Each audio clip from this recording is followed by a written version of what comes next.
কোরবানির আনন্দের সাথে সাথে পরিচ্ছন্নতা রক্ষা করাও আমাদের দায়িত্ব। কয়েকজন মিলে একটি নির্ধারিত স্থানে কোরবানি দিন, এতে কম জায়গা নোংরা হবে। কোরবানি শেষে পশুর রক্ত, চামড়া, ময়লা পানি ও অন্যান্য বর্জ্য দ্রুত সরিয়ে ফেলুন। পশু কোরবানির স্থানটি ভালোভাবে ধুয়ে ব্লিচিং পাউডার বা জীবাণুনাশক ব্যবহার করুন। পশুর বর্জ্য মাটি চাপা দিন, এতে দুর্গন্ধ ছড়াবে না এবং পরিবেশ সুরক্ষিত থাকবে।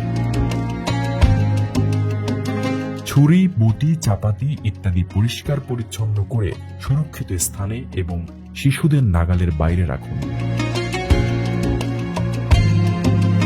চলুন সবাই সচেতন হই, স্বাস্থ্য ও পরিবেশ বাঁচাই। জনস্বার্থে বাংলাদেশ জাতীয়তাবাদী দল, বিএনপি।